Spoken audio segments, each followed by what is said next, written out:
Picture this, you're literally on the run for your life because your child wants to kill you. This is the situation David was in. If you haven't watched the first part of Psalm 3, please go back and watch it. It will give you context for this video.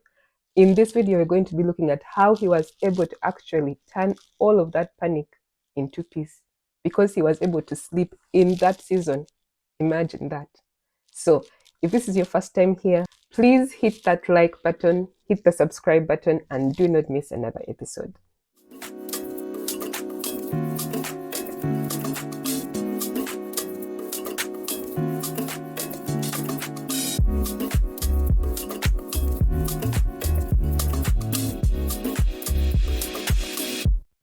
So let's get right into it. What are the ways that we can turn anxieties of life? And there'll be several situations in life that will make us anxious, that will make us stressed.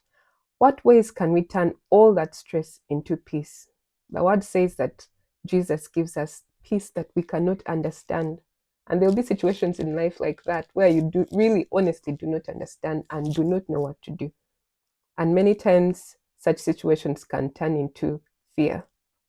And obviously, fear comes with all its companions, stress, anxiety, depression, loneliness. How do we turn those situations into moments of strength and growth? That is what we're going to look at in this episode, because that is exactly what David did, despite probably one of the hardest times in his life. Because your child wanting to kill you, I don't know how much harder it can get. But despite that, despite the tough situations we're going through, how do we turn them into opportunities to get to know God deeper and how His presence in us actually makes a difference in our lives? So I'm going to share about 4 points in that regard. Number 1, crying out versus crying to.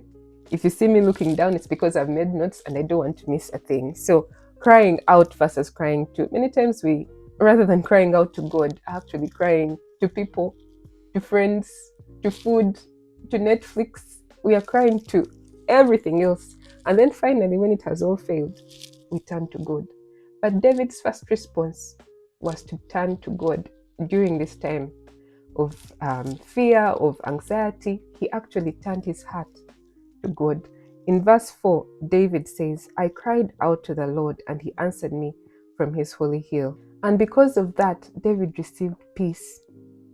Crying out to God is like raising your shield when the traumas and the Bible calls them fiery darts of the enemy. When those fiery darts of the enemy come and you cry out to God, you're raising up your shield, because David calls God his shield. And David is a warrior, so he has a good understanding of what these instruments are. A shield covers you during battle. You're only safe when you're behind that shield. And many times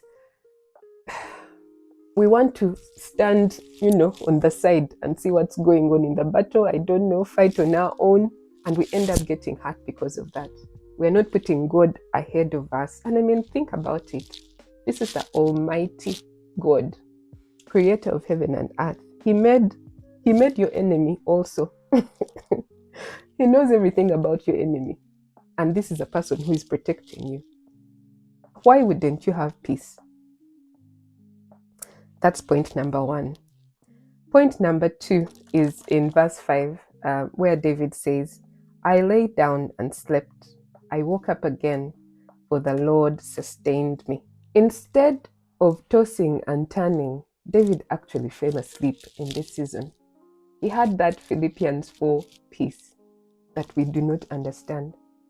And when I think of the sort of mindset you need to be at, to be in the middle of a coup and still sleep, I think, that's a flex. That's confidence. That's like, I don't know if you did this if you're a child, but I remember being a child and maybe someone was like, another child at school wanted to beat you or wanted to take something that belongs to you, and you would say, you touch it and you see. I will tell my father, because you knew your father. You knew your father. If your father comes in a situation, like, it's game over, right? And that is the confidence that David had. He laid down and he slept, and he was in a way telling the devil, you touch me and you will see. And I think that is the sort of confidence that gives you peace, where the devil will attack you, but you will say, you have maybe taken my health, you have taken my money, you have taken my job, you have taken maybe a part of my family. I mean, in this case, this is David's, this is a family issue, actually. But David is still saying to the devil, in a way, by sleeping, he is still saying to the devil, nah, you're not going to take my peace away. You're not going to touch that part. No matter, and indeed, no matter what the devil can do, there is a part of you that is immune and that can be immune to whatever life brings to you. And that part of you is the part where God sits. That is why you need to have God in your life, because as much as we work hard, we have insurance, you have life insurance, fire insurance, body insurance. I don't know, some people insure their body parts, like I know surgeons and maybe models, like you can insure your life to the T, but still, like, things can happen. And the only real insurance that you have against the stress and really the breakdown that can come from the devil attacking the thing that is most important to you is God.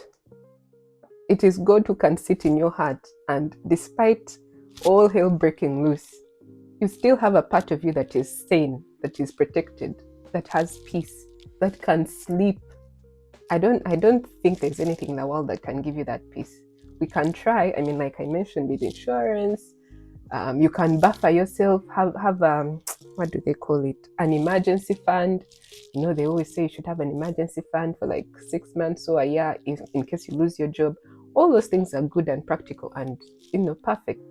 But what if you lose your job and you don't get it back for 2 years? Then what? Then you hate yourself, then you start thinking you're worthless, then so what we're talking about is creating that barrier between you and the world, such that no matter what happens, you always have a part of you that is safe, that is sane, that can rebuild.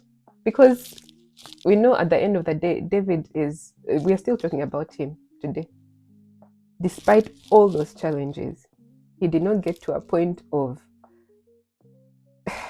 suicide, which it's grim, but I have to talk about it because it's actually quite common, even in the young people. Sometimes something happens to you in life and you feel like my life is actually over. But David did not get to that point, and there's more that happened in his life. I'll share a little bit later, but he has a place of protection that the world and the devil cannot get to. And that is the sort of place that I pray all of us will build. That sort of fortress, because God is that fortress. God is that rock under which we can be safe. And having that relationship with God really, really protects you from the things that the world cannot protect you from. Your parents cannot protect you from. Your husband will not protect you from. Your children will not. Your money will not protect you from. Some things only God can keep you safe from. And I will go then to point number 4. No, point number 3. And that is refusing to fear.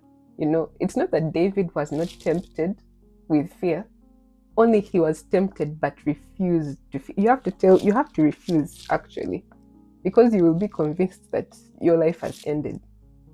And that, I've had a lot of testimonies from people who have got to that point of actually committing suicide and deciding against it. And many times they look back and there was actually a solution somewhere, but they couldn't see it at that time. So the devil can put you in a position where you feel like, you know what, I have no choice. That I have no choice. I mean, it might not even be suicide. It might even be just being broke. The things we do for money, or all sorts of things. But you can think, man, I need the money. I must do it because I need the money. But that's really the devil lying to you and causing you to be in a place of fear where you will do something worse than, and do something that will put you in a worse situation than you are now. But refusing to fear, he talks about in verse 6, where he says, I will not be afraid of many thousands of people who have set themselves against me. He says, I will not. So the fear must have reached him somehow. He reached his heart that he said, no, this is not me. I have refused to be afraid. And on that note, fear is siding with the enemy and faith is siding with God. The words that you speak in that season, when the enemy has proposed to you his solution. For example, I don't know why this is continues to come back to me, but you're in a tough situation and maybe you've made an unbelievable mistake that is going to embarrass you for generations.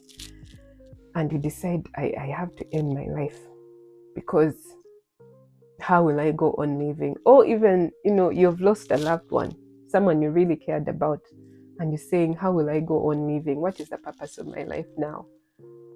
The enemy will cause you to speak, and the things that you say in that time, words are very powerful. You can say, like David said, I will not be afraid. Or you can say, I cannot go on living.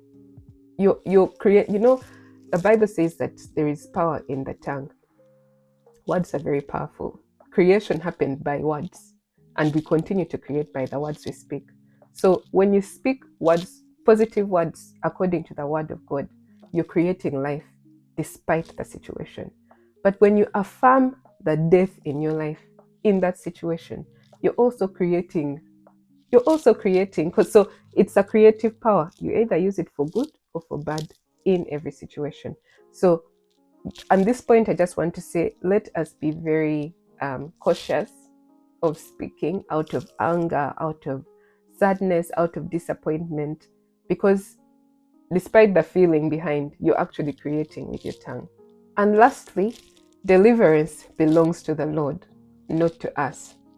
If you remember from the last episode, we talked about how part of the problem for David was that some of his trusted allies were actually now turning against him and going to join his son Absalom. And some people were even saying that God was the one behind this coup. So deliverance was not going to come from God. So basically they were saying to him, you have no one to turn to this time. But deliverance belongs to the Lord in every situation. And I want to share a bit also about David's past. Before that, David, one of the problems, one of the sins that David is well known for having committed is adultery. He slept with someone's wife and actually killed the man. Or did he kill the man first and then sleep with his wife? Whichever, he did both. But from that interaction, they conceived a child. And a prophet came to him and said to him, this child is going to die. But guess what? David turned to God again, despite having done such a, what we would call a heinous sin. David turned to God and he prayed. He said, perhaps God will change his mind and save this child. He did not wallow in it. In fact, the child ended up dying, sadly. But when the child died, he said, I'm not going to sit here and wallow in this sadness. I have prayed for the child to survive and he hasn't. I am going to move on. David did not listen to his friends telling him, well, now enemies telling him that deliverance would not come from God. Even when he knew in his heart that what he had done this time was his fault. He did not listen to those inner voices that maybe say to him, and also say to us in those situations, God is not seeing this. God is nowhere. I cannot feel his presence. He still turned to God. And that is something that we need to remember. Deliverance always comes from God and not from us. There is nothing you can do to save yourself. Another story in David's life, one of his, he fought so many battles. And in one of those battles, he was trying to run away from, again, an enemy, Saul, who wanted to kill him. So this man had been on the run. But in this particular scenario in his story, Saul was in a vulnerable position. David knew where he was. His men had identified the location of um, King Saul at that time, and they were telling him, God has given you a chance to go and end this man. Kill him while you have an opportunity. And he didn't do it because he believed that salvation must come from God. It's not going to come from me creating things in my head. Um, because sometimes we actually justify what we want to do. You want to do something that is wrong, and you decide to explain it to yourself and justify it. And David refused. He was like, no, I'm not going to murder this man. I'm not going to kill him. I am going to wait for God to do it. Because perhaps in his heart he knew the truth is, it is not right. It is not right for me to do it. And many times I think when we try to save ourselves, we end up in even worse positions than we were initially. And it reminds me of another verse in the Old Testament. I think I'll put it down here. That says, God is speaking to us and he's saying, I've put before you life and death. Choose life. As if it's not obvious that we should choose life. But interestingly, human beings, sometimes we choose death. God puts before us life and death. And sometimes the devil makes the death look like life. And we actually end up choosing it. Maybe you're going through a tough time financially and you decide that I'm going to steal me some money. Or you are, I don't know, having a hard time in your marriage and you decide, this person at work has been smiling at me. He's very nice and kind. Maybe I should actually go on a date with him or with her. Or it can be all sorts of things. Like the devil, that's why they say the devil is a liar. The devil can turn something evil and make it look so nice. Even something as simple as food. I mean, you can be there wanting to fast and somehow you get all the ads of burgers and I don't know, whatever your favorite food is. Or that's the day they call you out for a date. Or that's the day someone's birthday is happening. Like, yeah, the devil has all sorts of ways of turning something that is not good for us to look right. And just because something feels right, this is a lesson I learned recently. Something feeling right doesn't mean it's right. Only Jesus is the truth. So if something doesn't align with Jesus, no matter how it feels, because sometimes, man, the wrong thing can feel right. Isn't there a song that says that? I think it's Celine Dion. No, it's the wrong one loves you right. So, yeah, if the wrong one is loving you right, he is still or she is still the wrong one, period. But that is what it means to have life and death before you, right? And then you decide, am I going to choose life? Where life means I am not going to go out on the date and be patient and wait for the right one? Or am I going to choose death, where death means the wrong one is loving me right now, but who knows what's going to happen, tomorrow? I don't know, but right now it feels good, so I'm going to run with it. May God give us wisdom and strength. Amen. To run to him, to cry to him, to pray to him, and not to turn to ourselves or not to turn to the solutions that the world will also very surely give us. And with that, we're going to come to the end of today's episode. If you liked it, if you learned something, if you enjoyed it, please share in the comment box and also share with your friends. Invite someone else to this journey. Thank you so much for joining me. I really, really, really enjoy hearing from you. I enjoy hearing that you've been blessed. I enjoy hearing that you're sharing and you're learning and you're growing. And there is so much more that I want to share with you. So hit that subscribe button so that you do not miss a thing. Otherwise, thank you so much. God bless you and see you next time.